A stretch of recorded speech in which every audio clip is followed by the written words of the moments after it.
What would you do if you paid for first class, but were served last? What if every smile from the flight crew skipped you? What if you asked for a basic request and were ignored like you didn't exist?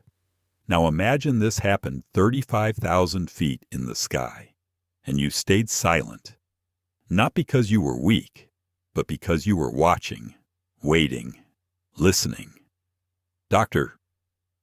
Celeste Morgan didn't board that flight looking for a fight. She'd just come back from saving lives in Tanzania. All she wanted was rest. But the sky had other plans. Why did the crew single her out? Why did a dying man's breath change everything mid-air? And who walked onto that plane minutes before landing, with the power to change it all? This story isn't just about race. It's about dignity, silence, power. And what happens when the system picks the wrong woman to underestimate?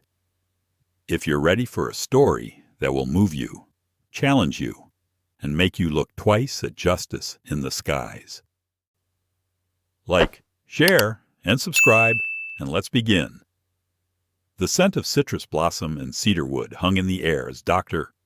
Celeste Morgan stepped into the first-class cabin of Varelli Flight VA-721.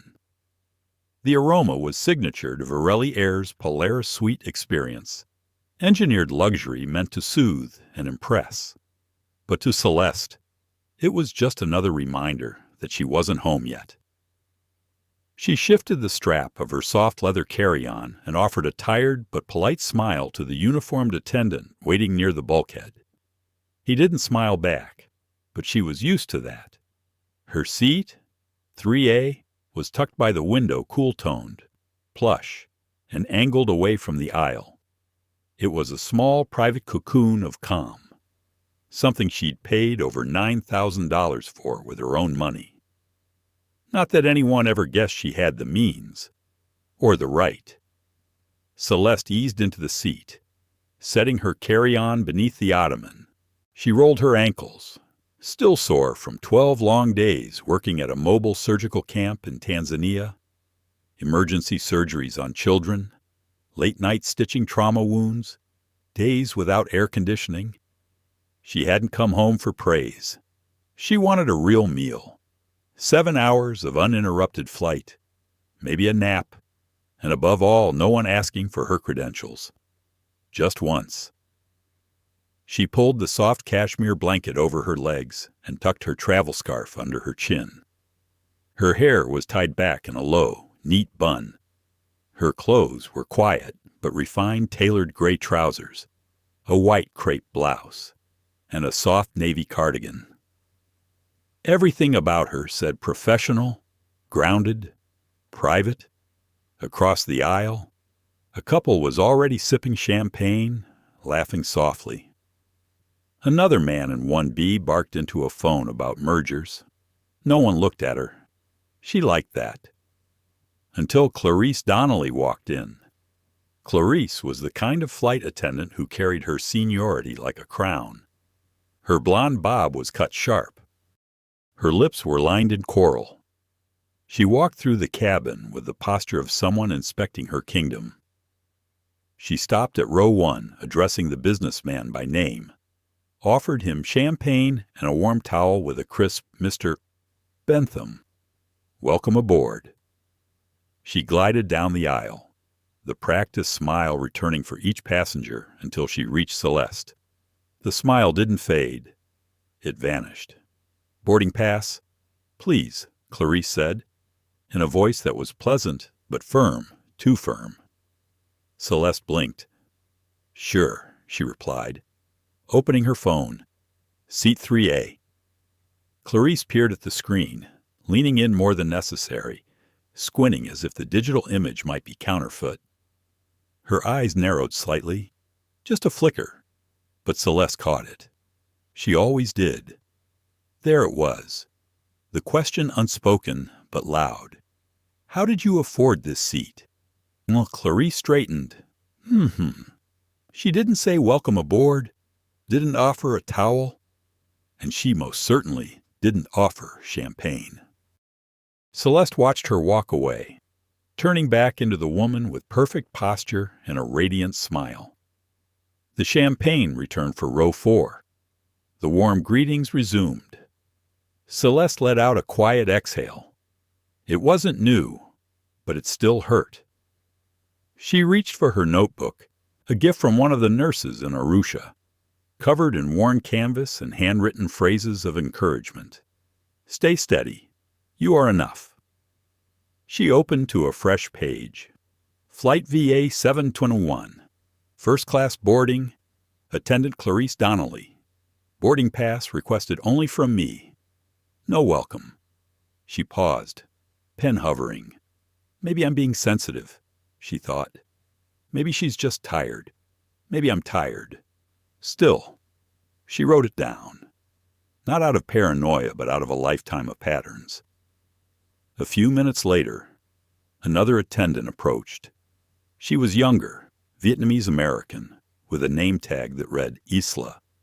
Her movements were softer, and her smile genuine if nervous. "Dr. Morgan," she asked gently, "would you care for champagne or sparkling water? Before takeoff." Celeste smiled, surprised. "Champagne would be lovely." "Thank you. Isla." "Right." Isla flushed slightly and nodded. "Yes, ma'am. I'm so sorry we should have offered you earlier." "No need to apologize," Celeste said softly, grateful for the correction. As Isla moved away, Celeste stared at the window. Her reflection ghosted across the glass. Calm, composed, professional. But inside, something trembled, a quiet weariness, a knot in her chest that had been there too many times. "I'm not here to make trouble," she reminded herself. "Just fly. Just go home." The announcement came over the intercom. The safety demonstration played. Engines roared to life. As the aircraft lifted off the tarmac and climbed into the gray evening sky, Celeste closed her eyes. 7 hours. That was all she needed. But something told her this flight wasn't going to let her rest. Not tonight. Not in seat 3A. Celeste hadn't moved for nearly 20 minutes. The cabin had reached cruising altitude, the flight map slowly panning across the Atlantic. Most passengers around her had settled into their routines, slipping on sleep masks, adjusting seat positions, pulling out tablets and novels. The hum of the aircraft was steady, like a low heartbeat. But in Celeste's seat, 3A, silence had weight. She hadn't been offered a menu. It was a small thing, on paper.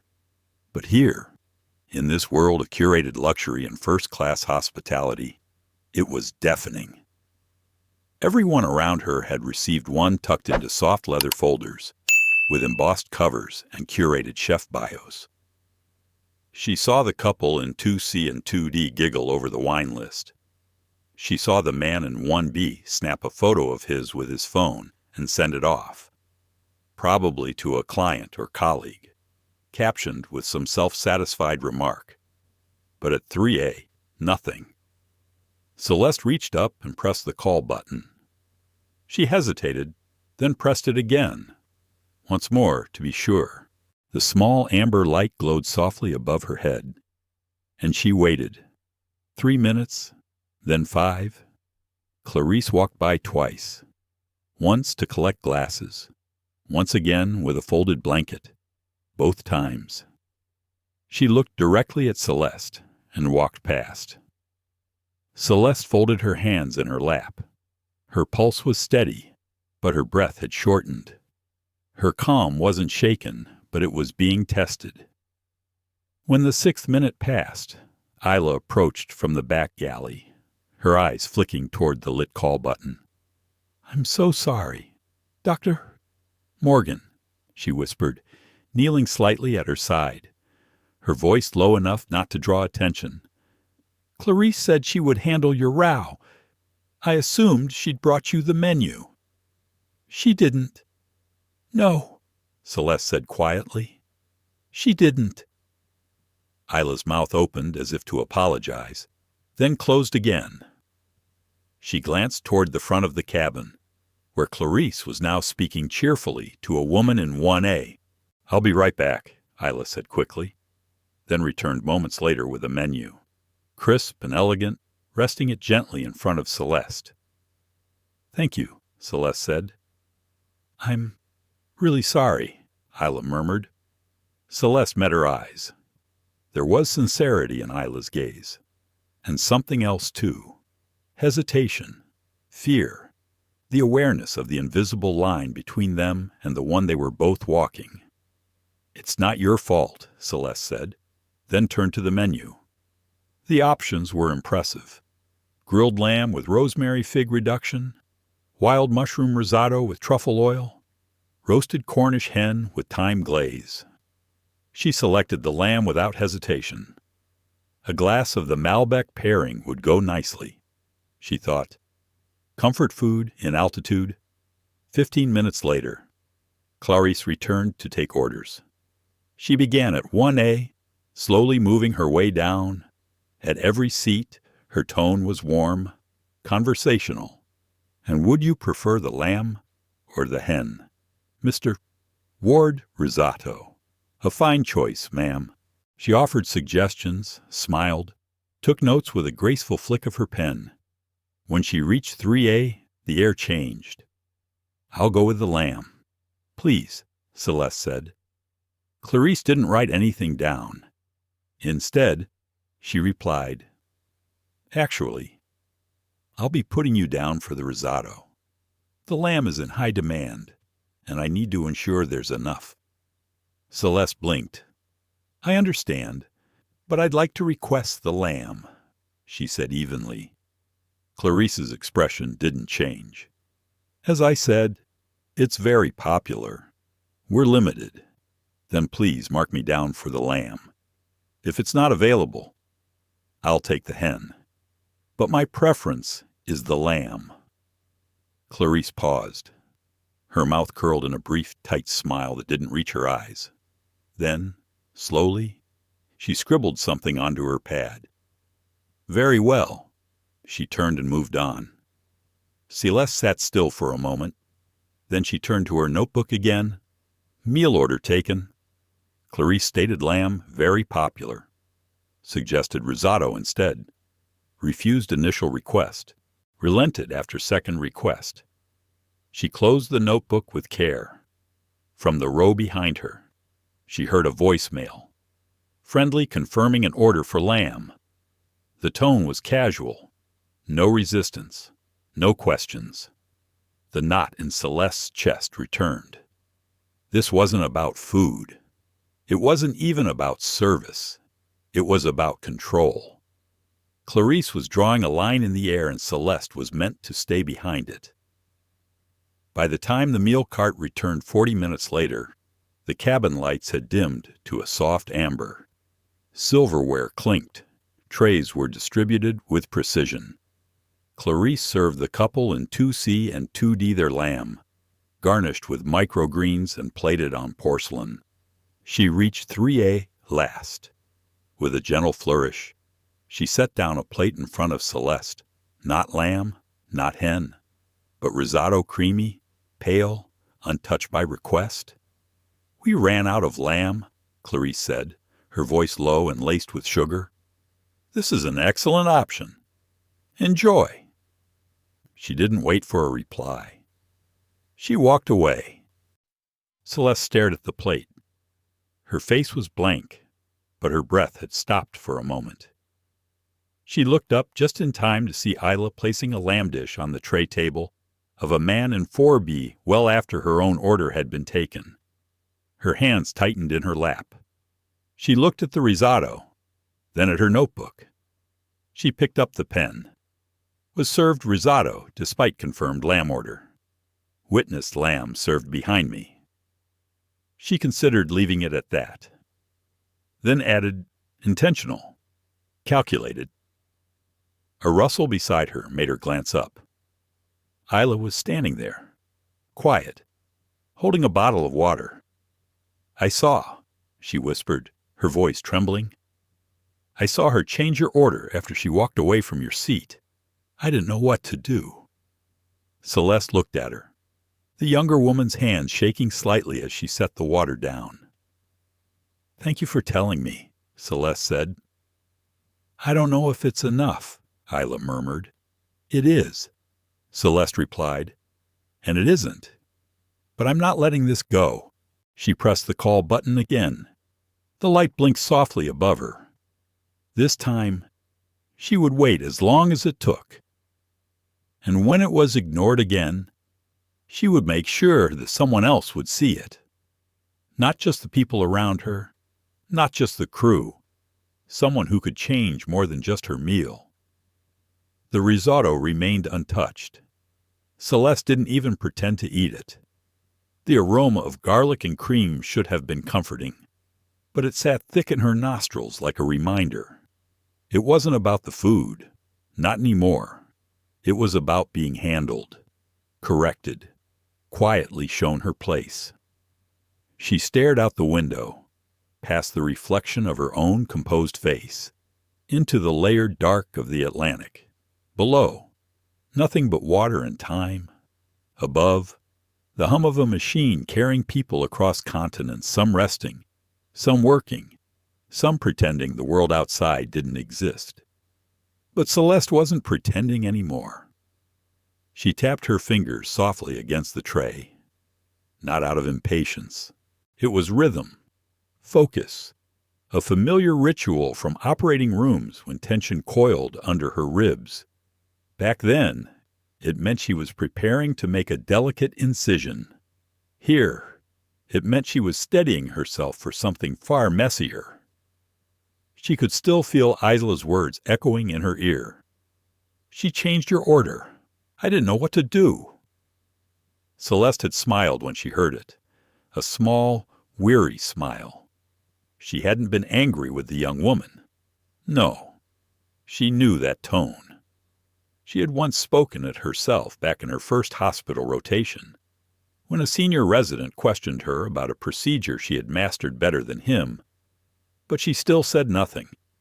Just smiled, just swallowed it. The difference now was that she wasn't that girl anymore.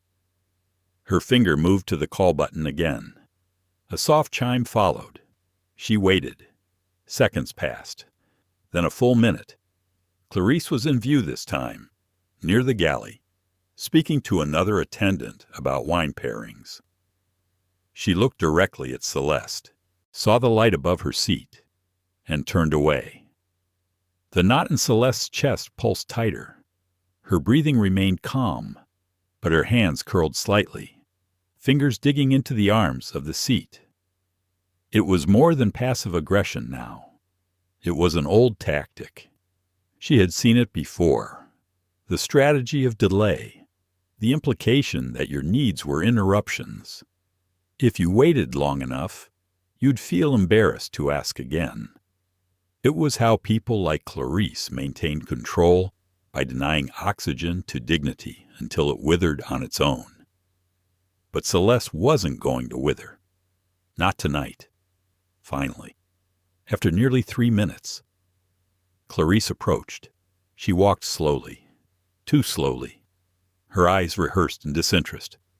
"Is there a problem with your meal?" "Dr. Morgan," she asked, her voice soft but tight, the corners of her mouth drawing up in a practiced mask. Celeste took a breath. "Yes," she said simply. "I believe there was a mistake. I ordered the lamb. This is risotto." Clarice's smile twitched. She let out a light sigh, one that sounded almost sympathetic, as if she were exhausted by someone else's inability to be reasonable. "As I mentioned earlier, we had limited lamb entrees," she said. "Unfortunately, they were claimed before we reached your seat." Celeste's tone didn't rise. Her hands didn't move. Her spine remained straight, composed. "I understand," she replied.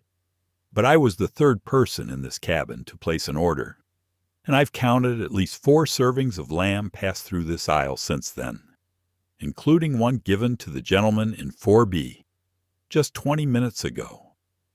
Clarice's mask held, but just barely. A twitch in her jaw, a flare in her eyes. Catering allocations are based on strict head count, she said. Cooler now.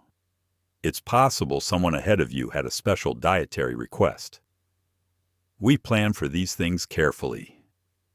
Then why was I told I'd been put down for the risotto? Celeste asked, before those special requests were accounted for. Clarice's jaw set. With all due respect, Doctor, she said, each syllable clipped, I'm doing the best I can to accommodate every guest equally. If you're unhappy, you're welcome to file a report when we land. In the meantime, we've served you a beautiful meal, which most people would be grateful for. Grateful. There it was. The word sat in the air like a bad note from a piano out of tune. Celeste tilted her head, studying Clarice's expression. She saw the restraint there, the calculation. Clarice had not expected this much pushback. She had thought Celeste would drop it, that she'd sigh, eat the risotto, and move on. I paid over $9,000 for this seat, Celeste said, voice still low. Not for the lamb, but for the expectation of respect. Clarice's lips pressed together. Please bring your purser, Celeste continued, her voice unwavering. I'd like to speak to your supervisor. The words were not shouted. They weren't dramatic, but they struck like a tuning fork against a glass wall. Clarice's smile collapsed. Her posture stiffened. The purser's managing the full aircraft, she replied quickly. He doesn't have time for every passenger's complaint about dinner. Celeste didn't respond. She just met her eyes. Calm, focused, still. Clarice broke the stare first. She spun on her heel and walked back toward the front of the plane. The curtain rustled closed behind her. A breath passed. Then two. Celeste let her head fall gently back against the seat. The adrenaline hadn't hit fully yet, but she could feel it stirring beneath her ribs. She didn't want this fight. God, she didn't. She'd given her best years to healing people, to patching bodies broken by accident, violence, and sometimes the system itself. She'd stitched boys after shootings, reconstructed spines broken by falls, removed tumors from infants not yet old enough to speak, and yet, at 35,000 feet in a cabin she had rightfully paid for, she was still expected to smile when someone decided she didn't belong. She hadn't wanted the confrontation, but she needed to be the woman who stood her ground, if not for herself, then for the quiet girl watching from row 5 or the brown-skinned teen sweeping the floor of an airport terminal, somewhere in Houston, wondering if one day she'd fly first class, and wondering what would happen when she did. Her tray was cleared silently by Ela, who didn't speak but placed a small glass of water in front of her with the gentlest nod of understanding. Celeste opened her notebook again. Request for purser denied. Informed complaint should wait. Documenting timeline. She closed it gently. Then she folded her hands, closed her eyes, and waited. The next move, she knew, was not hers to make. But when it came, she would be ready. The cabin had gone still again, its lull deceptive. The overhead lights dimmed into a sleepy golden hue. A few passengers reclined their seats and disappeared beneath thick blankets. But Dr. Celeste Morgan sat upright, hands folded across her lap, her back not touching the headrest. It wasn't just the meal. It wasn't even the lie. It was the reminder that no matter how many lives she saved, no matter how many letters followed her name, there would still be rooms where she'd be doubted, still flights where her presence would be tolerated, not welcomed, still moments where her calm would be mistaken for submission. She watched her reflection in the window again. The night sky beyond it was pitch black now, a dark mirror, her eyes soft brown and exhausted, stared back at her. There was sadness in them, and something else too, a quiet flame. It had been years since she felt the need to explain herself to anyone. She wasn't about to start now. Her phone sat in her lap. She opened the Notes app again and reviewed the entries. She made a few updates, time-stamped the denial of the purser, then paused. Was it worth sending? That's what she hated most, that question. The voice in her head that still whispered, "Pick your battles," as if this wasn't one, as if this was minor, as if being told to be grateful for something you didn't choose was somehow not a wound. She looked around. The man in 4B was already dozing, empty plate on his tray, lamb bones picked clean. The couple in 2D had headphones in, watching a rom-com. No one had said anything. She didn't blame them. She understood the silence. She'd lived it. It was easier to pretend you hadn't seen it, because acknowledging it meant doing something, and that meant risking the peace, or the privilege. A small voice broke the quiet. "Dr. Morgan." She turned. It was Isla, crouched low again, her eyes darting toward the front galley curtain. She whispered, "I wanted to say something. I know this probably doesn't help, but you're not wrong." Celeste tilted her head. "She does this," Isla said softly, almost ashamed. "Not always this obvious, but I've seen her make people feel small. People who don't look like the others up here. She's been with the company almost 30 years. Everyone's afraid to report her." Celeste absorbed that. It wasn't new. Clarice wasn't just a bad actor. She was institutional, a part of the furniture, an old system still protected by invisible threads of fear, tenure, and silence. "She told me not to answer your call button," Isla admitted, her voice cracking slightly. "I'm sorry. I didn't know what to do." "You did," Celeste said gently. "You're here." Isla's eyes filled. She looked barely 25, probably still in her first year. Celeste remembered being that age, remembered how hard it was to speak when everything in your world told you to stay quiet. "I'll be filing a complaint when we land," Celeste said. "Not just about the food, about the pattern." Isla nodded. A quick motion. "I'll support it, if they ask me." Celeste touched her arm lightly. "Thank you." Isla stood, took a breath, and returned to her duties. Celeste leaned back slightly, allowing herself to relax for the first time in hours. It wasn't much, but it was something. One small ripple against the still surface. Then her stomach knotted again. This wasn't over. She knew the pattern. The blowback always came next. The narrative flipped. Suddenly, she would be the problem. The aggressive one. The difficult passenger. They wouldn't say black. They wouldn't have to. The implication would hang in the air like cigarette smoke, lingering, choking, unspoken.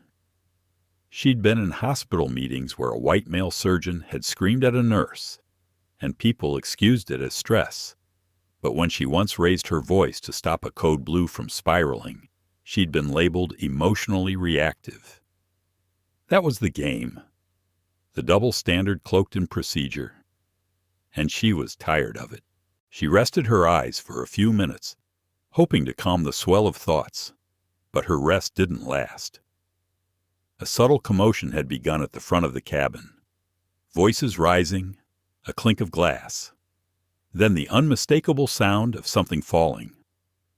A man's voice gasped, ragged and sharp. Celeste sat up instantly, instinct overriding fatigue. She could see the back of a head in seat 1B, a man slumped sideways, his companion trying to rouse him. "Tom," the man called, panicked. "Tom, are you okay?" The entire cabin turned. Clarice rushed to the row. So did Isla, pale and shaking. Celeste was already out of her seat. She approached fast but calm, pushing through the narrow aisle as passengers leaned back to make room. "Excuse me," she said with purpose. "I'm a doctor." Clarice turned, startled. "He's choking. I think I need space," Celeste said, already kneeling by the man's side. His skin was pale, lips tinged with blue. His breaths were shallow wheezes. His eyes fluttered. "Name?" Celeste asked. "Tom. Tom Ellison. He's allergic to nuts. I think he had a bite of the dessert." It hit her instantly. "Anaphylaxis. EpiPen?" she asked sharply. "He has one, but I think it's in his checked bag." She looked up. "Get the medical kit. Now." Clarice didn't move. "Now," Celeste repeated, firmer. Isla was already running. "Is he going to die?" The companion choked out. "Not if I can help it," Celeste said. She felt for the pulse weak and fast. His throat was swelling fast. Breathing would stop any minute. Isla returned with the red case. Celeste opened it quickly. Hands precise. Found the injector. Removed the safety cap. She pressed it into Tom's outer thigh and counted aloud. 1, 2, 3. At 10, she removed it. Then she signaled Isla. "Oxygen mask. Small size if you have it." Clarice stood back, frozen, watching. "Call the captain," Celeste said. "Tell him we need to prepare for an emergency landing." Clarice blinked. "We can't do it," Celeste snapped, her voice razor-sharp now. Isla picked up the intercom. Tom gasped as air finally passed through his throat again. His eyes fluttered wider. "Stay with me," Celeste murmured. "You're okay? You're safe?" When the purser finally arrived. Sweating? Confused, Celeste was in complete command. She issued instructions for vitals, requested clearance from the flight deck, and didn't once look up for permission. By the time they stabilized him, Clarice had backed into the galley, her hands shaking. She wasn't in control anymore. Celeste Morgan was, and everyone in the cabin saw it. Tom Ellison was breathing now, shallow but steady. The hush that followed was different from the earlier silences. This one was thick with realization. All eyes had been on Celeste. They had watched her kneel in her tailored navy pantsuit, take charge, and pull a stranger back from the brink of death with a kind of calm that no training manual could teach. And now she sat again, back in seat 3A, shoulders squared, breathing steady. Not a single passenger looked at Clarice, not even once. The purser, a graying man with a clipped accent and the look of someone who'd just been dragged from first-class paperwork into real-world chaos, stood nervously by the cockpit door. He hadn't said much, just nodded, asked if the man was stable, thanked Celeste, then returned to his post, like a man dodging a storm he couldn't name. Isla approached slowly, placing a glass of water on Celeste's tray table, not saying anything. Her expression was soft, reverent almost. The way a junior surgeon might glance at the chief after watching them save someone on the table no one else could. Celeste gave her the faintest nod, then leaned back and let herself finally fully exhale. The tension she'd been holding for hours had spilled out in those few adrenaline-drenched minutes. Her muscles ached, not from the action, but from the burden, the emotional one, of always having to prove herself, to save someone just to be believed, of knowing that until that moment, until a man nearly died, Clarice had held the narrative, but not anymore. Now there were witnesses. The man across the aisle in 3B leaned forward slightly. "That was incredible," he said, his voice tentative. "The way you just knew what to do." Celeste turned, studying him. He had been silent earlier. glanced once or twice when Clarice brushed past her call button, looked down quickly when the risotto came, but now he was speaking. She didn't respond with bitterness. Just quiet grace. "I'm a trauma surgeon," she said simply. "It's what I do." "Still," he said, "I'm sorry I didn't say something earlier. That meal situation was messed up." Celeste tilted her head, a faint smile playing at the corner of her mouth. "You saw it." "I did." "Then maybe now," she said gently, "you'll say something next time." The man nodded, ashamed, but grateful. Across the aisle, a soft murmur rippled, more passengers leaning in, murmuring to each other. The ones who had pretended not to notice earlier now shifted in their seats, rethinking everything. Even those who dismissed the tension before chalked it up to a misunderstanding or the usual hassle of air travel now saw it clearly. She hadn't imagined it. She hadn't overreacted. She had been quietly erased, and now, visibly restored. Clarice hadn't returned since the medical emergency. She'd vanished behind the front curtain, the one that separated the cabin from the galley.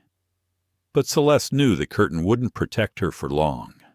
Something had shifted, and everyone felt it. Isla came back, not as nervous this time. "The captain wants to speak with you after landing," she whispered. Celeste arched an eyebrow. About the emergency, Isla hesitated. "I think both. I'm not sure." Celeste nodded. "That's fine." She opened her phone again, scrolled through her notes, added a final line. "Intervention performed. Passenger stabilized. Witnessed by entire cabin. Requested by crew. No interference." Then, after a pause, she added, "Respect reclaimed." She closed the app and leaned back. Minutes passed, then 30. The plane's descent began. The captain announced a slight detour unexpected medical emergency. Landing in Boston slightly ahead of schedule. Paramedics waiting at the gate. Celeste watched Clarice reappear. She moved with sharp, rehearsed precision, now less fluid than before. Her power was cracked. The glances she once threw with smug detachment had been replaced with studied neutrality. She said nothing to Celeste. Instead, she hovered around 1B, smoothing pillows, avoiding eye contact. The pretense of professionalism fully returned, but the confidence behind it, gone. When the wheels touched down, the cabin exhaled again. Another ripple of whispers spread. Bags were pulled from overhead bins, jackets retrieved, the usual chaos, but tinged with something else this time. Awareness. The door opened. EMTs boarded swiftly. Celeste stayed seated while they helped Tom Ellison up the aisle. He gave her a weak thumbs up before disappearing through the door. Then, after the medical crew exited, something unusual happened. A tall man boarded. Not a medic, not security. He wore a tailored gray blazer, soft blue shirt open at the collar, salt and pepper hair, mid-40s, sharp eyes, and presence. He stepped into the cabin slowly, glancing over the first-class seats as if taking stock of everything all at once, and then his gaze landed on Celeste. It softened. "Celeste," he said, voice warm. "Are you all right?" The cabin stopped breathing. Clarice froze at the galley. Celeste looked up, eyes narrowed in the tiniest smile. "Andre," she said, "you're early. I caught a jet out of D.C. as soon as I got the call. Heard there was a medical emergency and a situation." She stood. Andre Whitman stepped forward and took her hand in his without hesitation. The man in 3B blinked. The woman in 2D sat up straighter. Clarice's face went pale. "I'd like to speak with the crew," Andre said, voice louder now. Not commanding, but deliberate. "Here. Now." Clarice emerged slowly. The purser followed, confused. until he recognized Andre and suddenly stiffened. "Sir," he began. Andre raised a hand. "No need for rehearsals. I want the truth. From everyone. Starting with why a board-certified trauma surgeon was seated in first class, denied proper service, and had to perform emergency care without full cooperation from the crew." Clarice opened her mouth, but Isla stepped forward first, and she spoke, from beginning to end, with clarity, with courage, with the truth. And as she did, the cabin listened, not because they had to, but because they finally understood why they should have all along. Silence was rarely this loud. Andre Whitman stood near the front of the cabin, his frame tall, his stance patient, but his presence filled the space with quiet gravity. His eyes didn't waver. They locked gently on Ela Tran, who stood beside Clarice like a flower trembling next to a tower. "I want to be clear," Andre said, voice level but resonant. "I'm not asking for gossip. I'm asking for honesty. If what I've heard is true, then this isn't about one incident, it's about something deeper." Clarice's expression hardened, but Isla, to her credit, didn't flinch. She drew a breath.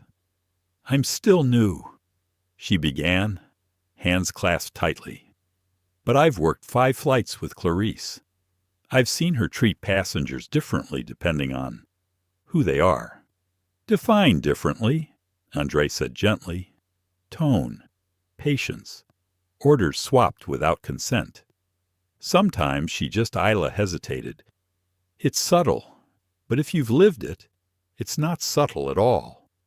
Clarice scoffed. "With all due respect, she's a child, and this whole thing is spiraling into some witch hunt." "No," Andre said sharply. It was the first time his voice truly cut. Clarice's mouth snapped shut.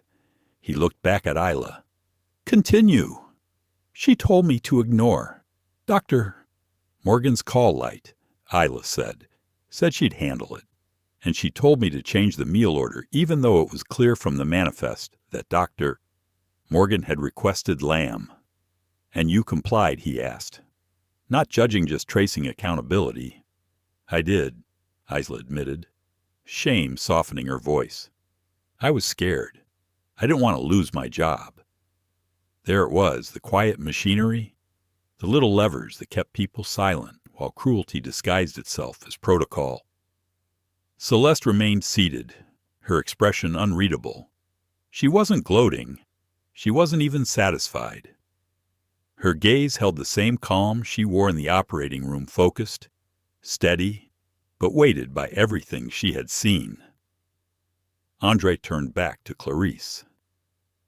"Do you deny any of this?" Clarice straightened. "I've served this airline for nearly 30 years, and in all that time, I've never once had a formal complaint filed against me." "That's not an answer." Her mouth tightened. "I did what I believed was in line with standard procedure," she said. "I didn't have any intention to discriminate." Andre finished. Clarice's eyes flashed, but she didn't respond. Andre exhaled softly. Then he looked at the purser. "I want a full incident report filed from every first-class crew member on this flight. I want Dr. Morgan's log reviewed, and I want the cabin camera footage pulled immediately.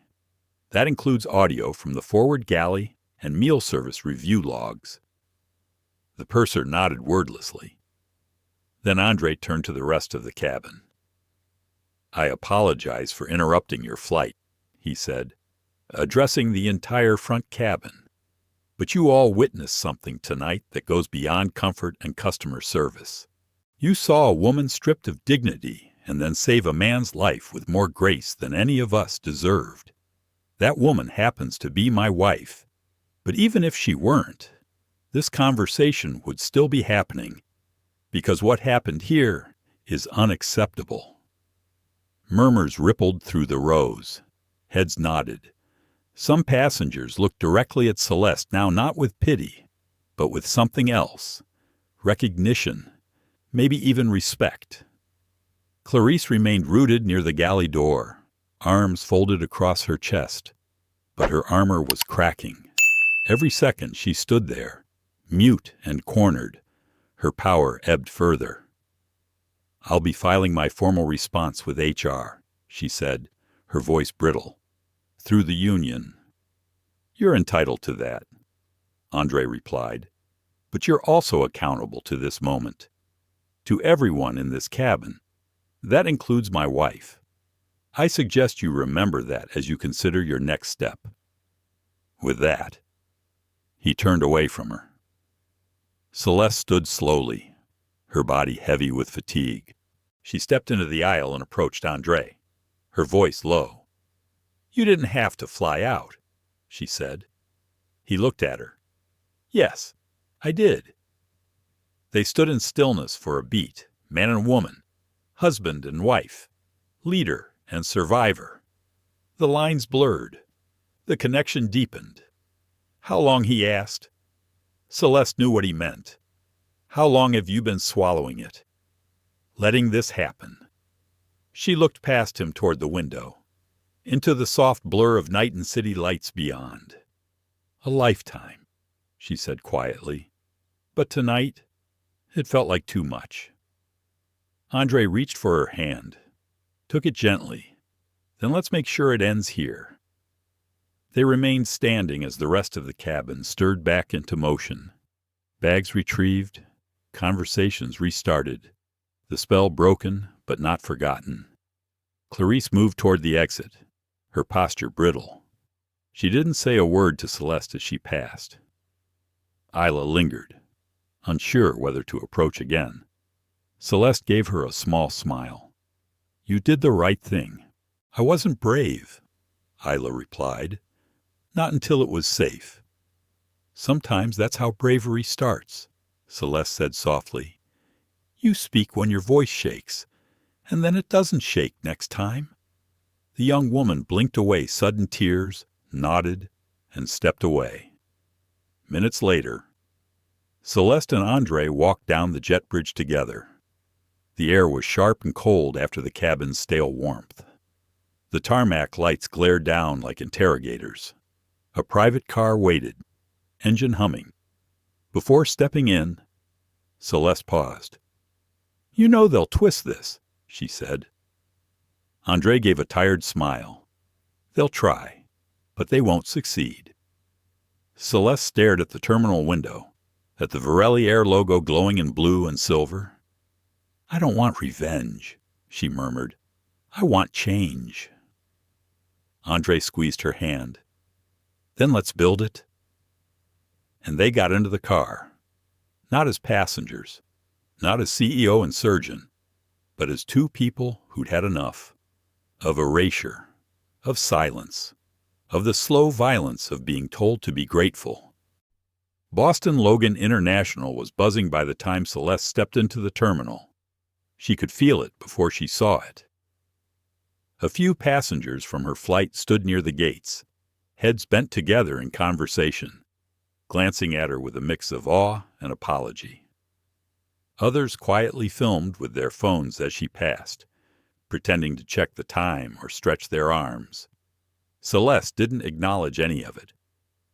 The automatic doors slid open, and the brisk New England air struck her cheeks like a slap from an old friend.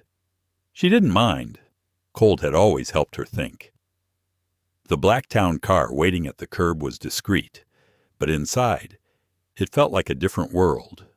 Warm, muted lighting, soft leather, the faint scent of sandalwood, a sanctuary at least for now. Andre got in beside her, gently closed the door, and settled back in the seat across from hers. For a while, they said nothing. The silence wasn't awkward. It was the kind between people who understood each other too deeply to rush the moment. Eventually, Andre spoke. "You made a bigger impact than you realize." Celeste looked at him. "You mean saving a man's life, or finally being believed?" He winced a little. Not because it wasn't fair, because it was. Both, he said, but mostly the second. People saw it. They can't unsee it now. Celeste stared out the tinted window, watching the glow of the terminal recede. It won't be enough, she said. The press will twist it, frame me as the exception, the extraordinary black woman, the miracle worker. And they'll ignore the fact that I shouldn't have had to prove myself at 30,000 feet just to be treated with basic dignity. Andre nodded slowly.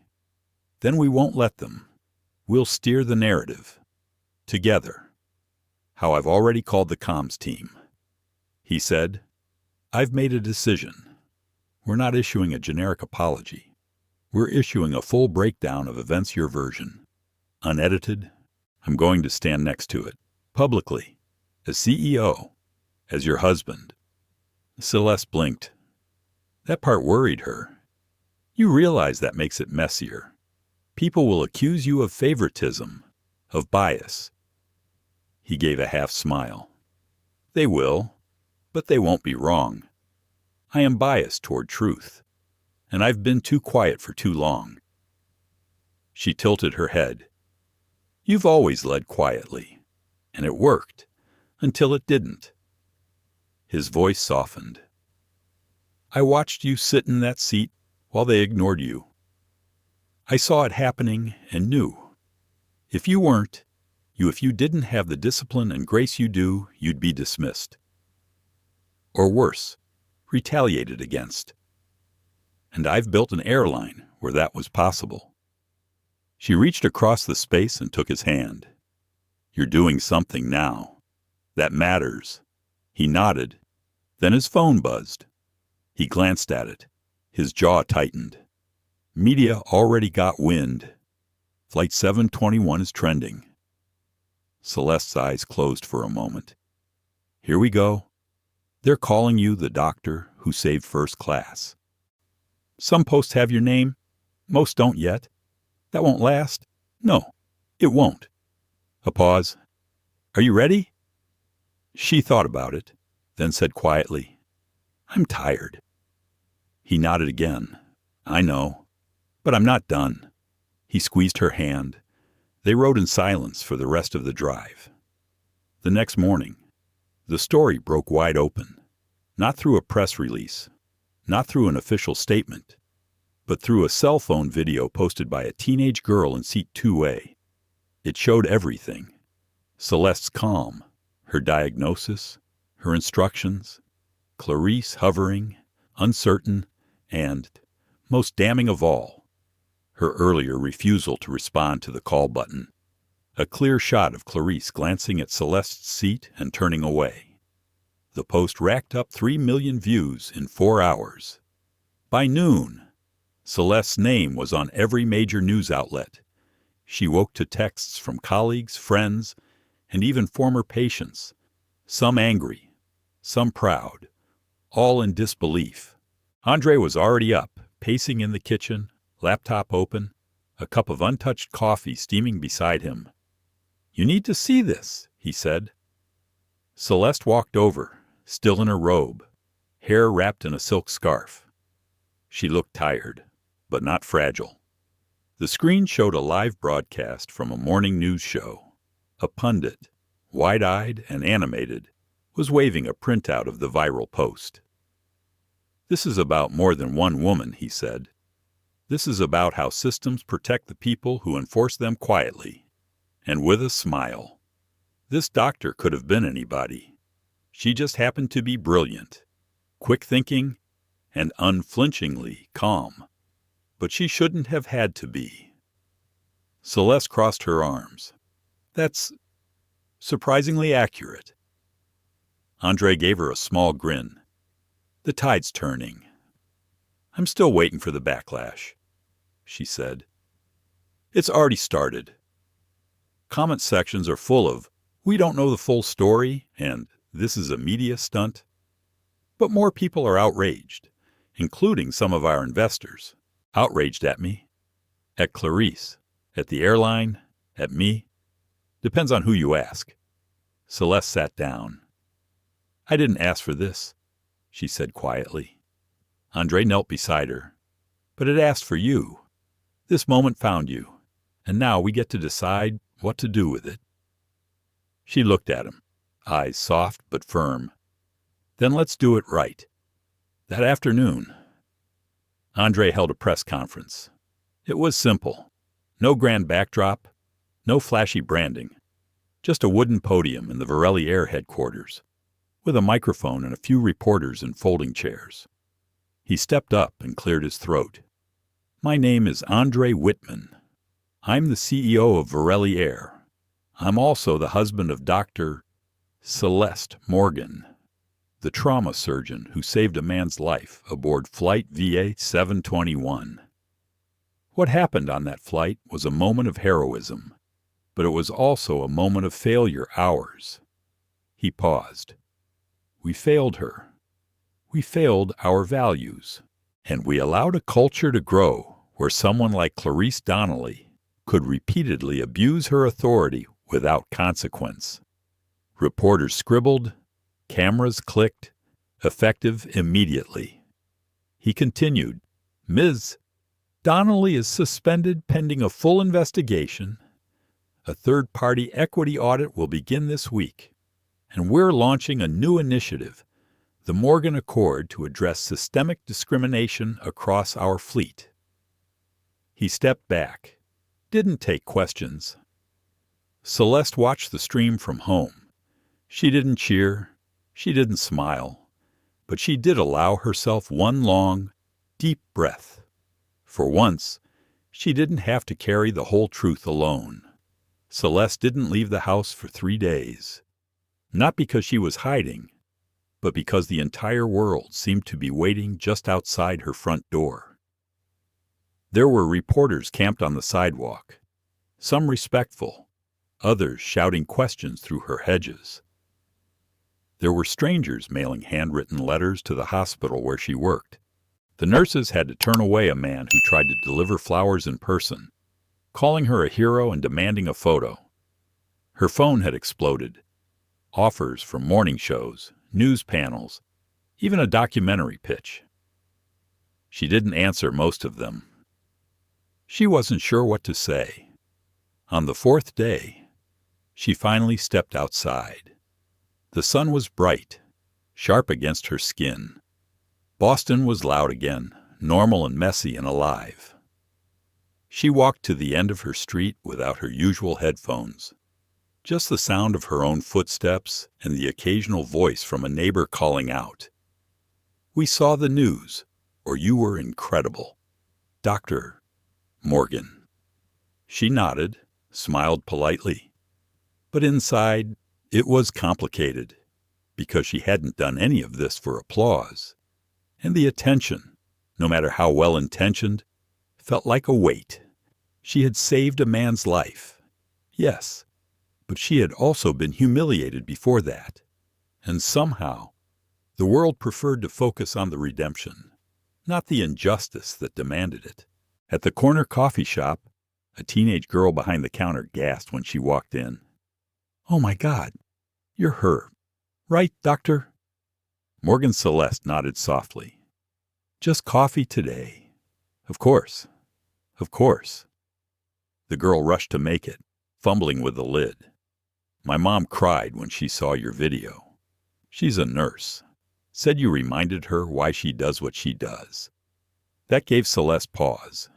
She looked at the girl barely 16, braces, wide eyes, and for a moment, something inside her softened. "What's your mom's name?" she asked. "Linda." Celeste smiled gently. "Tell Linda I said thank you." The girl beamed. By the time she returned home, Andre was pacing the kitchen again, this time on the phone with their general counsel. Celeste heard phrases like public trust and restructuring HR channels and whistleblower policy amendments. He looked up as she entered and mouthed, "You okay?" She gave a small nod. When he hung up, he walked over and handed her a manila envelope. "What's this?" "It's from the Attorney General's office." Her eyebrows lifted. Already he nodded. The Department of Transportation is launching a federal review of discriminatory practices in airline service delivery. Yours is one of the cases they're citing. Celeste stared at the envelope, unblinking. They're calling me as a witness. They're calling you as the catalyst. That landed differently. She sank into a kitchen stool, fingers resting on the table's edge. I wanted accountability, not a movement. Andre crouched beside her, his voice calm. But you always knew your story wasn't just yours. She closed her eyes. She did know. And yet, carrying the torch was never the plan. Carrying her dignity had been enough of a burden. Still, the world had already decided. The emails kept coming. Messages from black physicians across the country. From passengers who'd had similar experiences. From former Varelli employees who now felt safe enough to speak. One message stood out. It was from a retired flight attendant named Rena Davis. Celeste read it twice. I'm a black woman who worked for Varelli Air from 1994 to 2010. I was fired after reporting repeated mistreatment by my supervisor. They said I was combative. I stayed quiet for years, but after watching your story, I no longer feel ashamed. I feel seen. Thank you for making me brave again. Celeste put the phone down. She didn't cry. She just sat very still, letting the words settle into her chest like an anchor. Later that evening, she and Andre sat in their living room, the TV off, dinner untouched on the table between them. I keep thinking about that flight, she said quietly, about how calm I was when it happened. You were incredible, but I wasn't surprised. He turned toward her. I've spent my whole life managing other people's discomfort, she said. I knew, the moment Clarice looked at me, that I would have to make myself smaller or the situation bigger. Andre reached for her hand. You didn't choose smaller. I did. At first, she whispered. I stayed quiet. I let it happen, and that haunts me. He shook his head. That's not failure. Celeste, that's survival. And then you did more than survive. You transformed it. She looked up at him, tears catching the edges of her lashes. People think it's bravery, but it was just muscle memory. The same reflex I've always had to fix, to heal, to keep going. He gave her hand a squeeze. Maybe that's what bravery really is. They sat in silence for a while longer. Outside, the city moved on, but inside, a quiet revolution was taking shape. 3 days later, Celeste returned to work. Mass General had prepared for the media frenzy. Security escorted her through the back entrance. Her colleagues gave her space but also presence. Nurses nodding, doctors offering quiet fist bumps, patients asking if they could shake her hand. She slipped back into her surgical rhythm quickly. But something had shifted. Residents asked for her thoughts on ethics. Medical students shadowed her more closely, not just for technique, but for leadership. Even the board requested her input on hospital equity initiatives. Celeste smiled through most of it, but in the locker room, after her first surgery back, she sat alone for a few minutes and stared at her own reflection in the mirror. You're not just fixing broken things anymore, she whispered to herself. You're building new ones. A knock on the door. It was Dr. Evan Weiss, the hospital's chief of surgery. We're forming a task force, he said, reviewing racial bias in patient care. The board wants you to lead it. Celeste didn't answer immediately, but eventually she stood.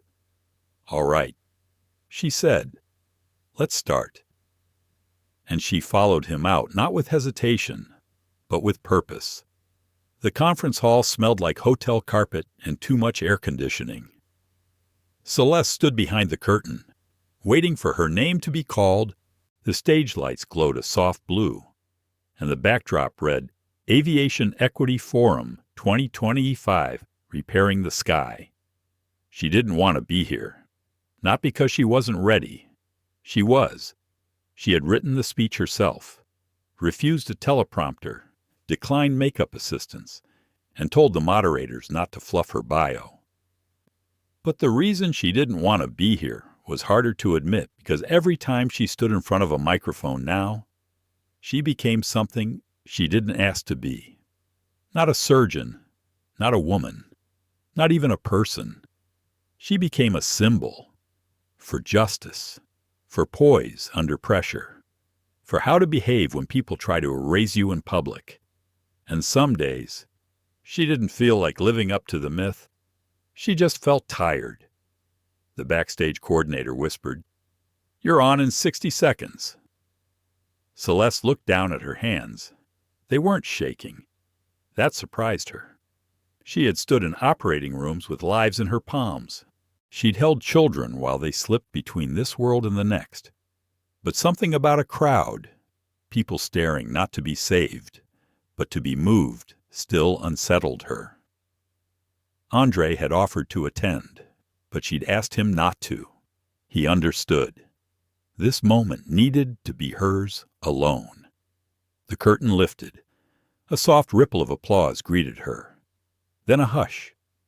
She walked to the podium, took a breath, and spoke. I was just trying to get home. The room listened. That's what I keep thinking about. When I boarded Flight VA 721, I wasn't looking to challenge systems or change policy. I just wanted to sleep, eat a warm meal, come home from 2 weeks of trauma surgery in a rural clinic, and rest, like anyone else. But instead, I was reminded of something I've known all my life, that dignity is often offered conditionally. And for people who look like me, those conditions shift constantly. She let it sit. I'm not here to tell a heroic story. I'm not a hero. I'm a human being who was humiliated at 30,000 feet and then expected to forget about it the moment I proved I was useful. There were murmurs, now some quiet affirmations, others awkward shifts. I say this not to accuse, she continued, but to invite us to ask better questions. Why do we accept professionalism as a shield against bigotry, instead of eliminating the bigotry itself? Why must we be exceptional just to be treated as ordinary? Applause broke out, not explosive, but earnest. Celeste paused, then closed her speech with a quiet strength. I am grateful for the reforms that have begun, but real change doesn't end with press releases. It begins when we stop measuring worth by comfort or complexion, and instead, by character. I didn't save a man's life to earn my seat. I had already paid for it. The applause was louder this time. Some stood, but Celeste didn't wait for the full ovation. She stepped off stage quickly, back into the cool hush of backstage shadows, and let her shoulders fall. That night, back at home, she curled up on the couch in sweatpants, hair loose, soup untouched beside her. Andra entered quietly. He'd watched the stream. You were brilliant, he said. Celeste didn't look at him. I was tired. You can be both. He sat beside her. I saw your face after the speech, he added. You looked like you wanted to disappear. She shrugged. I feel like I'm being stretched, she said softly, across so many versions of myself. The activist, the doctor, the wife, the voice, the symbol. Everyone wants something. And what do you want? She was quiet a moment. I want to be allowed to not explain myself, she whispered, just once. He nodded slowly, then said, You can walk away. From all of this, you've done more than enough. The Morgan Accord is moving forward. The Department of Transportation is using your case in their audit. You've changed the landscape, No one would blame you if you stepped back. Celeste looked at him, not with anger, but with a kind of pained clarity. But if I leave, she said, who takes my place? Andre swallowed. He knew she was right. People like Clarice didn't just disappear. Systems didn't just unravel because of one woman's testimony. Celeste had become a wedge in a wall long overdue for collapse. And if she stepped back, even just to breathe, she knew someone else would pay the cost of her absence. But still, she longed for quiet. I'll finish what I started, she said, but on my terms. The following week, she visited Rena Davis. The retired flight attendant had invited her for tea, just two women, no press, no agenda. Rena's house was small but full of warmth. Family photos lined the walls. The scent of lavender and old books filled the air. They sat in the sunroom, sipping mint tea from mismatched mugs. You changed the air, Rena said, watching her with a gentle smile. I stirred it, Celeste corrected. The change is up to the people breathing it. Rena chuckled. Fair, but still. I couldn't speak back then. You did. For all of us who swallowed it down and called it professionalism. Celeste smiled, then asked quietly, was it worth it? Speaking now? Rena's eyes softened. Always? Celeste nodded slowly, holding her mug between her palms. I'm scared I'll be remembered for this flight, she admitted, and not the thousands of surgeries I've done, the lives I've held in my hands. Rena leaned forward. Dr. Morgan, she said, don't let the world shrink you to one seat on one plane. What you did was necessary, but it's not your whole story. You get to write the rest. Celeste didn't speak, but she felt something unlock in her chest. Later, on the ride home, she replayed those words. You get to write the rest. Maybe that was the shift she needed, not to carry the entire movement, but to guide it towards something sustainable, to be part of the wave, not drown in its spotlight. Because this wasn't about fame. It never had been. It was about naming the injustice, so it couldn't hide in plain sight anymore. It began with an email. Short, cold, clinical, subject concerns regarding recent public exposure and brand alignment. Celeste read it twice, then once more. It wasn't addressed to her directly. It was sent to Andre, CCing every executive board member at Virelli Air. But the implication was clear. Her name, her visibility, her voice had become inconvenient. When Andre showed her the message, his mouth was set in a hard line. Not anger, not panic, but something colder. Calculated. I knew this would happen eventually, he said. There are people on the board who were happy to clap while the press was good. Now that there's pressure, they're trying to put the genie back in the bottle. Celeste sat down across from him at the kitchen table. She didn't respond right away. They're calling me a liability, she said finally. He hesitated. They're calling you an uncontrolled narrative, which is their way of saying they're uncomfortable with a black woman steering the conversation. Celeste let the words settle. She wasn't surprised, but it still stung. I don't want you to fight my battles, she said. You didn't ask me to, but I won't let them turn this moment into another cautionary tale about speaking out. He stood, pacing. They want you quiet. They want me neutral. But the changes we've started, the Morgan Accord, the bias audits, the real-time incident reporting, none of that is window dressing. They're real, and that makes them threatening. Celeste tapped the table softly. They'll come for your position next. He looked at her. Let them, he said. The words were steady, but beneath them, she sensed the cost. Because Andre had spent his career building this, quietly, strategically. creating space without making noise. And now, aligned with her truth, he risked losing the very seat that had allowed him to open doors from within. She reached for his hand. "We do this together," she said. "But if it comes to it, you don't lose yourself in this. We've both seen what happens when change rests on a single person's shoulders." He nodded slowly, but they both knew. The storm was coming. The following Monday, the board convened for an emergency session. Celeste didn't attend. Of course, she wasn't a voting member, but she knew her name would echo through that room like a warning bell. From what Andre later described, the meeting was tense. Board member Trenton Laws, a silver-haired executive from the finance side, led the charge. "This isn't about race," he had said. "It's about brand discipline, about structure. We support Dr. Morgan's work. Of course we do, but there are channels for these things.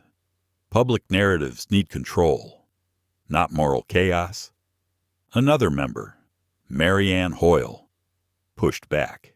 "So we're punishing transparency now, because I remember that the same narrative brought in more goodwill, donations, and press than anything we've done in 10 years. Trenton had scoffed. "That goodwill is unstable. Today she's a hero. Tomorrow she's a hashtag." Andre had remained composed, then stood. "If a hero becomes a hashtag," he said, "the fault isn't hers. It's ours, for using her bravery as a buffer instead of building real change beneath it." Silence. Eventually, the board voted, narrowly. The Morgan Accord remained intact. But whispers of an internal review into Andre's leadership began circulating before the room had even emptied. Celeste heard it all that night. She sat beside Andre as he recounted the session, his tone measured but tight. "They won't fire me now," he said, "but the knives are out." Celeste exhaled. "I'm sorry. Don't be. This isn't just about you. It's about what we both represent." She turned to him. "Do you regret it?" "No," he said. "I regret not doing it sooner." Then he leaned back and stared at the ceiling. "But I'll be honest, I'm scared. Not for me, but for the movement, because once the spotlight fades, so do the promises. And if they remove me, they'll gut everything we built." Celeste rested her head on his shoulder. "Then we find a way to anchor it. Beyond you, beyond me, how we decentralize it." And in that moment, an idea began to form. 2 weeks later, Celeste stood before a small crowd not of CEOs or reporters, but of flight attendants, ground crew, maintenance engineers, and gate agents, all gathered in a modest hotel ballroom near Logan Airport. She wasn't in heels or makeup this time, just jeans, a navy sweater, and her natural hair pulled back into a low puff. No one filmed, no media invite, just quiet focus. Change doesn't work top down. She began, "Not when it's about dignity. It has to live in the middle, in every person who sees something and chooses to speak, in every hand that reaches for the call button, in every coworker who steps in when silence would be easier." She outlined a pilot initiative. The Morgan Circle, a peer-led program that would train airline staff in bystander intervention, racial literacy, and anonymous reporting protocols, voluntary, confidential, staff-run, a system they could own. The room was quiet when she finished. Then someone in the back raised a hand, a woman in her 50s, salt and pepper hair, Varelli badge still clipped to her collar. "Dr. Morgan," she said, "I've been flying for 32 years. I've seen this industry eat people alive. But what you're building feels like the first thing made for us, not just about us." Celeste nodded, warmth rising in her chest. Afterward, A line formed crew members wanting to talk, to share stories, to volunteer. The roots were spreading. Later that week, Celeste received a letter in the mail. Handwritten, no return address. It read, "You think you've changed something, but planes still fly on schedule, and people still believe what they want to believe. Be careful. Symbols don't last long, especially ones that speak too loudly." Celeste read it 3 times. Then she folded it, placed it in a drawer, and locked it, because threats weren't new. But fear wouldn't decide her next move. Not anymore. That night, she and Andre sat on their balcony, Boston glowing beneath them. "The board will push again," he said. "Harder this time." "Let them," she replied. He looked over. "You sure?" She took a deep breath. "I used to think justice was about winning," she said. "Now I think it's about not shrinking, about building something too wide to tear down." He smiled, and for the first time in weeks, they both felt still, not safe, not resolved, but still. The news broke on a Wednesday morning. A leak, anonymous, strategic. Internal Review recommends leadership transition at Varelli Air amid growing tensions. Over reform initiatives. Celeste read the headline in the stillness of her office. It was everywhere: news tickers, opinion columns, aviation blogs. They even ran it across the bottom of the midday medical broadcast while she was scrubbing in for surgery. By the time she stepped out of the OR, her phone had 32 unread messages. The board had moved, not with a final decision, but with a clear signal. They were ready to push Andre out. She sat in the locker room for a long time, hands folded in her lap, hair damp from the surgical cap. This is what they do, she thought. They wait until the noise quiets, until the applause fades. Then they erase the proof that change was ever attempted. But it wasn't just about Andre.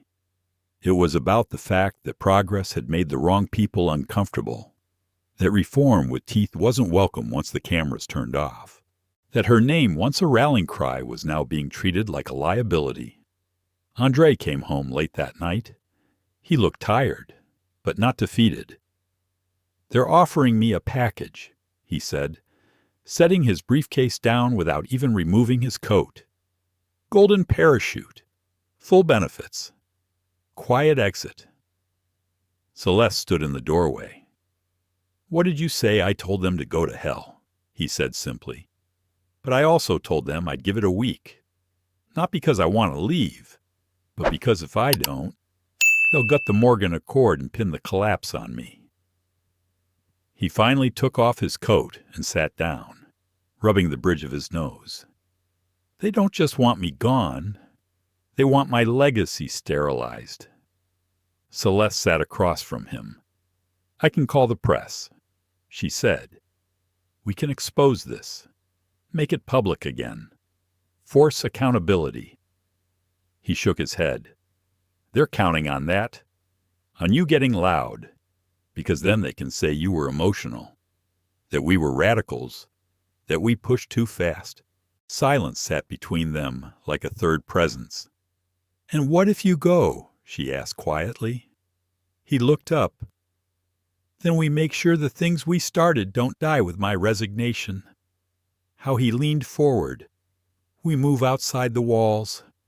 We take the Morgan Circle public. We build a foundation, independent, staff-run, community-led. We create something they can't dismantle, because they don't own it." Celeste breathed slowly. The grief came unexpectedly. Not loud, not dramatic, just a small ache beneath her ribs. Because this wasn't just about Andre losing a job. It was about watching the people you love do everything right and still get pushed out. It was about being excellent and still being erased. The next morning, Celeste met with a group of younger Varelli employees, mostly black and brown women. Some queer, Some immigrants, all of them tired. They had heard the news. They had read the statements. They looked at her with a mix of hope and resignation. "We always knew it wasn't permanent," said Kira, a 28-year-old gate agent. "But it still hurts." "We can't lose this," added Michael, a trans flight attendant who had been instrumental in building the peer response program. "If Andre leaves and you step back, they'll say the problem solved itself." Celeste looked at them at their rawness, their fear, their refusal to disengage, and felt something shift. "I'm not stepping back," she said. They straightened. "But we're not fighting for scraps anymore," she continued. "We're not negotiating to stay in rooms that don't want us. We're building our own. You with me?" Heads nodded. Eyes burned. "Yes," Kira whispered. "We're with you." That weekend, Celeste and Andre sat down at their dining table and began drafting the legal documents for a new nonprofit, the Sky Equity Foundation. Its mission to protect and amplify frontline voices in aviation, to provide training, legal aid, mental health services, and real-time advocacy for employees navigating discrimination and harassment in the skies. They worked until 2 or more, passing documents back and forth, writing grant proposals, drafting bylaws. It wasn't glamorous. It was bricklaying, and it gave them hope. On Monday, Andre walked into the boardroom for the final time. He wore a gray suit, unbuttoned at the collar, no tie, calm. He presented a 12-minute statement. No theatrics, just facts. Then, with dignity, he resigned. He left behind a letter outlining the next steps for the Morgan Accord, full access to all program data, and a public post encouraging employees to stay engaged. Then he walked out. No press conference, no bitterness, just a quiet man choosing legacy over permission.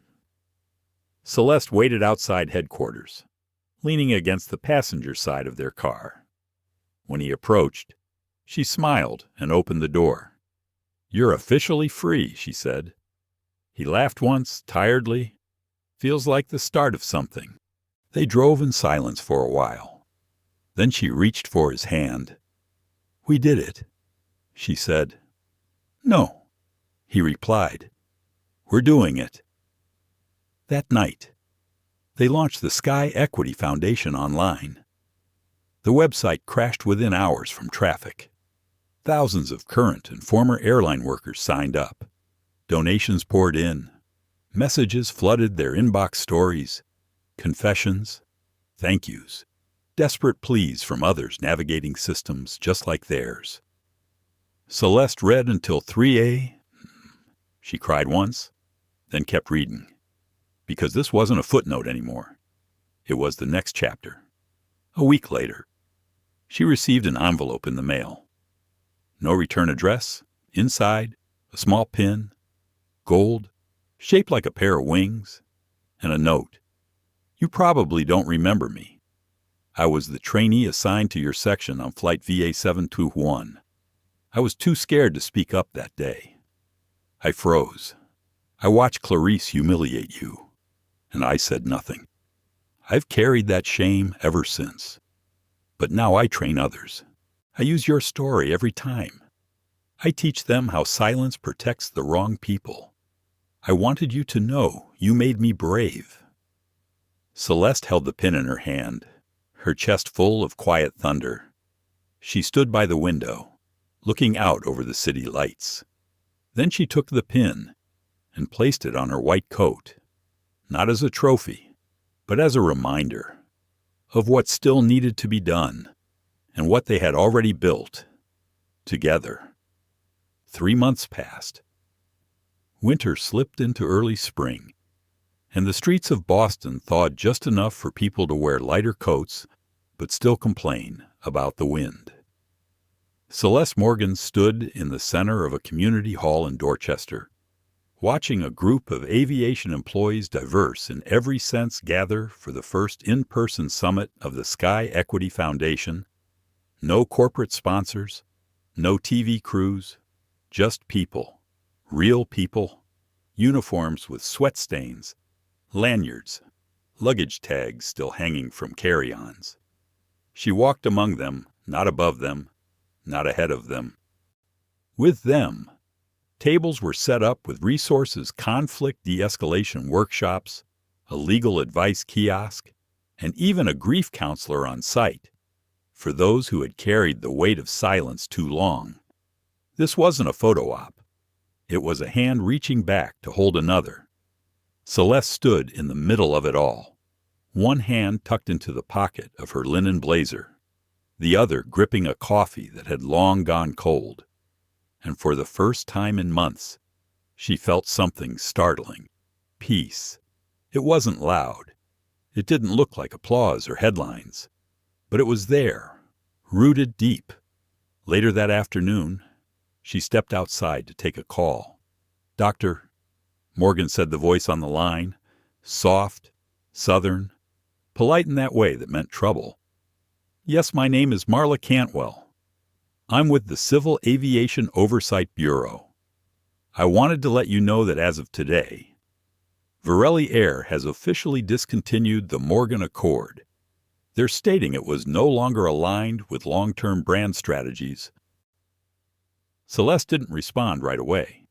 She looked out over the neighborhood street, where a mother was helping her toddler out of a car seat, and two teens were kicking a soda can down the sidewalk.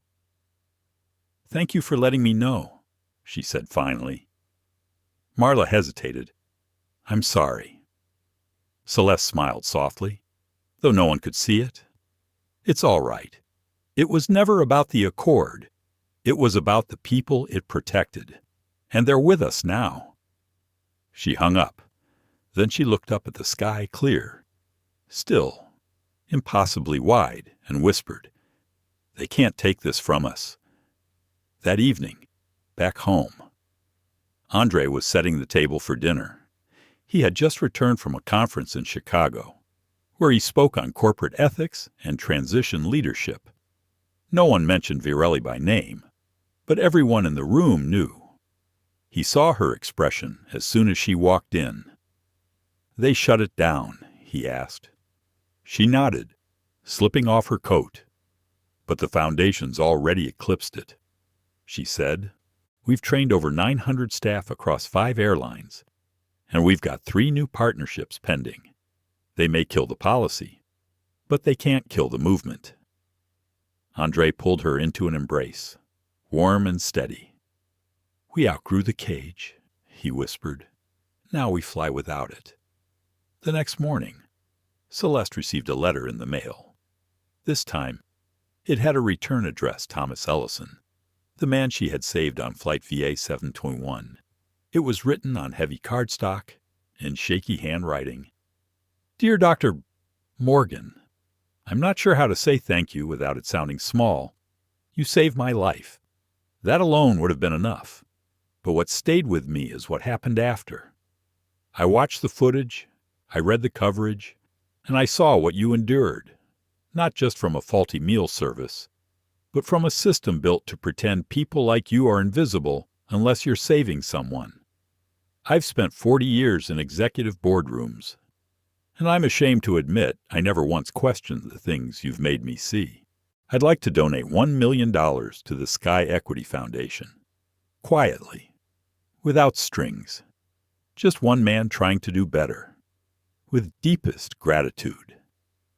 Tom Celeste blinked back tears, set the letter down, and laughed gently, privately. Not from joy. Exactly. But from the absurd, beautiful truth of it all. One meal, one plane, one moment of humiliation, and look what bloomed from it. 3 weeks later, Clarice Donnelly, former senior flight attendant of VA 721, walked into the Foundation's headquarters, alone. No cameras, no agenda. Celeste recognized her immediately. Clarice looked smaller without the uniform. Just a woman in her early 60s, holding a purse with both hands like it was armor.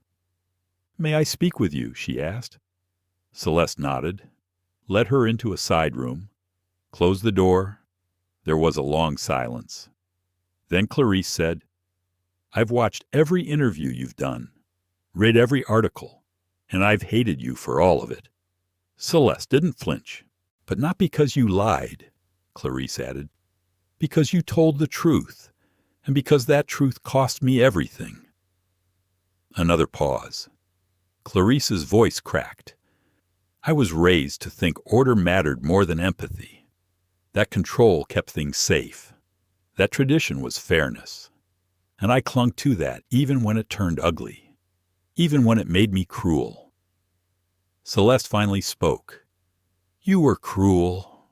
Clarice nodded. "I know. I was humiliated. I know.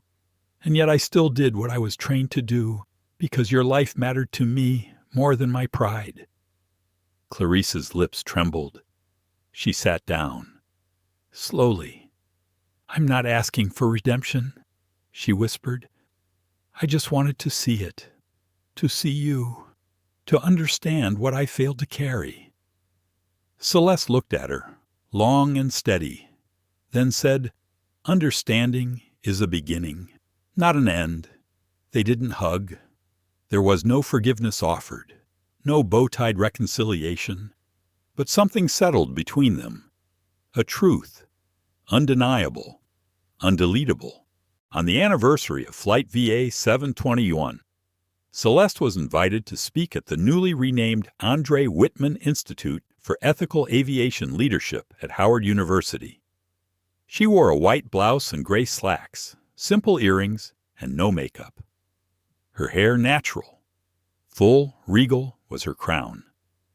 She stood before a room of students, interns, future pilots, union reps, and policy architects. And she said, "I didn't ask to be noticed. Most of us never do. We don't fight to be heroes. We fight to be whole, to sit in a seat we paid for and be treated like it belongs to us." She paused, looked out at the room, and continued, "Justice isn't about the moment someone gets held accountable. It's about what we choose to build when no one's watching. It's about the systems that outlive us, the stories that stay true, even when no one says them out loud anymore." A silence fell, and in that silence, she felt it again. Peace, and something else. The sky, maybe, still vast, still watching, still waiting to be changed. Sometimes, justice doesn't come with fanfare.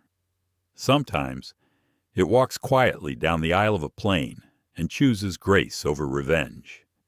What happened to Dr. Celeste Morgan could have broken anyone, but instead, she used that humiliation as fuel to build a foundation, to train others, to make sure no one else gets erased at 30,000 feet. We saw not just the quiet strength of a black woman, but the loud, uncomfortable truth about bias hiding behind a uniform. Let this story remind us discrimination doesn't always scream. Sometimes it smiles and says, "Sorry, chicken's all we have left." But now, thanks to voices like Celeste's, silence isn't the only option. If this story touched you, if you believe every human deserves dignity, no matter their seat number, their skin tone, or their story, then please like, share, and subscribe to our channel. It helps us tell more stories that matter, because the sky belongs to everyone. And so does justice. We'll see you in the next one.